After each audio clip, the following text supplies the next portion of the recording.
Hey guys, Josh from SoccerReviewsForYou.com, bringing you a retro unboxing of the Nike Air Zoom Mercurial, which is more or less the forgotten Mercurial in the very popular series of shoes from Nike. Now, as always guys, if you enjoy the retro unboxing series on my channel, be sure to support this video with a like. A lot of time and effort goes into hunting down some of these older models that can be extremely hard to come by.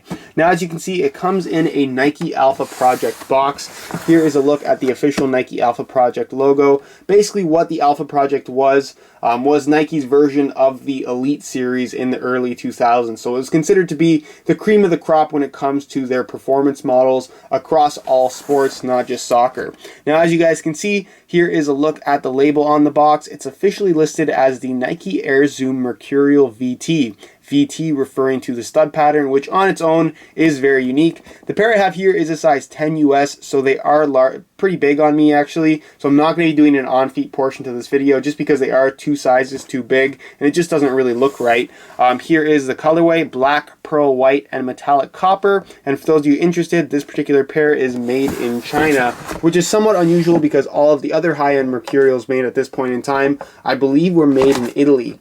So I'll get these shoes out of the box. The only extra that they did include is a stud wrench with a fairly unique key there on the bottom because this stud pattern does have some removable studs. We'll get into that a little bit later. Get this box out of the way. And here is a look at the Nike Air Zoom Mercurial. It definitely has a similar resemblance to the Match Mercurial, for those of you guys that are familiar with that shoe. But basically, for whatever reason, this is kind of the forgotten Mercurial in Nike's timeline of the very popular series.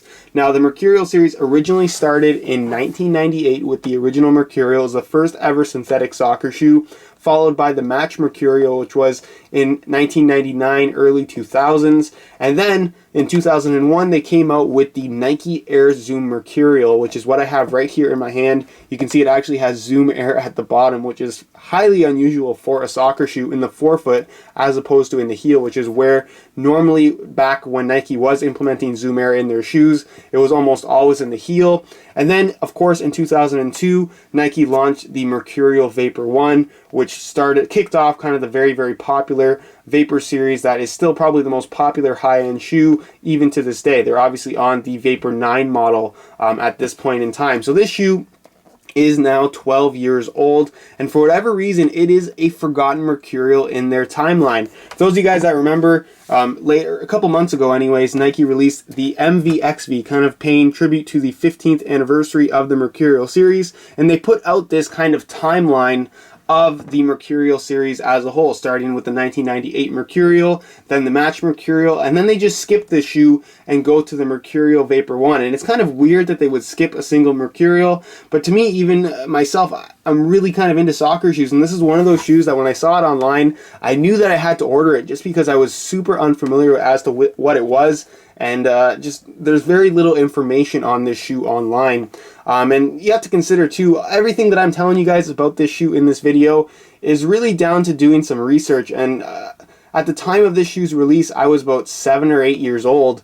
So I wasn't really around to look at all the advertisements and get all that information at the time of its actual release. So looking back and just doing some quick Google searches, there's really not much information on this shoe. But what I can tell you is it was released in 2001, and for whatever reason, Nike does not mention this in their Mercurial kind of throwback advertisements, which I think is just the strangest thing, but I mean, it's their company. I guess they can do what they want. Now, as far as what this shoe is, the technical specifications are pretty straightforward. It is a full synthetic upper, even though it does appear to be leather. It's actually a pretty nice synthetic. It has a nice padded feel. It's definitely very leather-like. It has an artificial leather grain finish to it. As you can see, there is a bit of a grip texturing over top as well, kind of a glossy finish, which they touted as somewhat of a control element on the ball.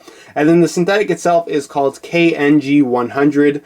It's one of the early versions of synthetic that Nike was using. Of course, they started it in 1998, so this is 3 years of progression as far as the quality of the synthetic goes. Definitely much different from what they later used on the Mercurial Vapor 1, but still seems to be a fairly nice synthetic and definitely very usable even by today's standards. Of course, you have this little bit of grip coating again at the toe where you have this kind of copper area. Visually, I don't think this is the best looking shoe at all, and I'm sure most of you guys would agree with me. You got your Zoom Air branding right there. A Nike swoosh here on the outside, very small one. Nike swoosh here on the tongue embroidered, and then another one right here on the back. You have your 5 dots on the heel to symbolize the Nike Alpha Project. That's just part of the logo that they incorporated on all Alpha Project models, sorry.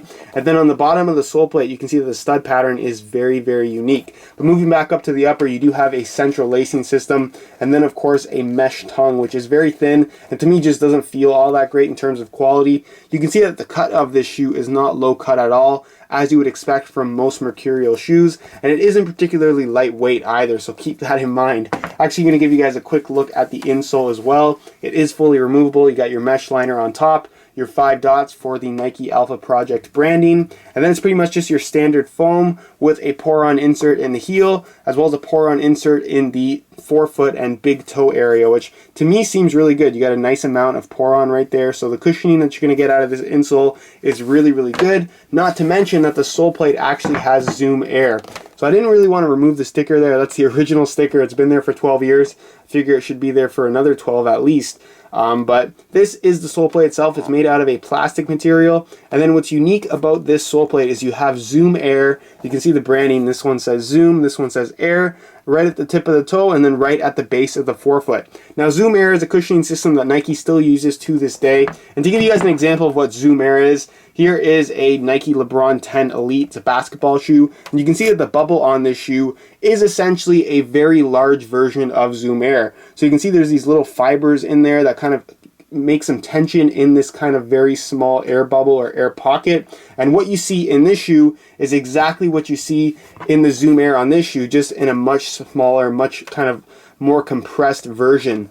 So you should get, you actually do get, I tried them on, you get a really nice amount of cushioned feel, which is very unusual for a soccer shoe. Generally, there just isn't much in the way of padding at all, but these ones provide a very responsive yet cushioned feel under the forefoot, which I thought was pretty cool, but I'm not sure how effective this would be and how lightweight this is in the long run, which is probably why Nike really didn't continue implementing it in the Mercurial series. Now, as far as the sole plate goes, it is very, very interesting. The stud pattern is called Versatract, which is why it was listed as VT on the box, and it is basically considered to be a multi-ground stud pattern. That's at least that's what I kind of read about it. I'm not sure if this is something that was released to the public or not. I believe it was, but again, there's just very, very little information on the shoe. The only time I did find any kind of examples of these online, it did have this particular stud pattern, so I'm not sure if the Air Zoom Mercurial only came with the VT stud pattern or there are other stud patterns available. This is what I know about the shoe. This stud pattern, the VT stud pattern, was designed as somewhat of a multi-ground stud pattern where you could use it on soft ground or you could use it on firm ground. Now all of these copper colored studs are fully removable with that stud wrench they included in the box. I'm not sure if you could buy at the time some metal studs that were a little bit longer, because you can see that these really don't add any extra length. And as far as soft ground stud patterns go, I wouldn't call this particularly aggressive, but if you did want to use this on firm ground, it definitely is very, very usable. What's unique is how many different studs you have. This is basically the Interact stud pattern with some extra studs kind of put in. So it's more or less the original version of the Soft Ground Pro, if you will. You got your 4 kind of fixed studs in the back with your 2 screw-in studs, and then you have a bunch of fixed bladed studs on the forefoot with your 4 screw-in studs again. So again, if you wanted to use this as a firm ground stud pattern with these plastic studs built in, I'm sure it would perform well. But again, the reason why I don't think this concept has stuck around is because I still feel like there would be some pretty decent stud pressure if you were playing on firm ground because of all the screw-in points at the bottom of the sole plate. So that's probably why the multi-ground or the VT stud pattern from Nike never stuck around and was more or less forgotten along with the Air Zoom Mercurial, because this is really the only shoe where I've ever seen this stud pattern being used. So that's pretty much it as far as all the technical specifications of the shoe go. And move on next to a quick weigh-in so you can get a better idea as to how lightweight these guys are. Up until the Mercurial Vapor 1, the Mercurial series as a whole wasn't particularly light, at least by today's standards. So it shouldn't be much of a surprise that the Air Zoom Mercurial that I have here really isn't light at all. So I'm going to weigh this pair for you today in real time. Keep in mind that this is a brand new pair. This is a 12-year-old shoe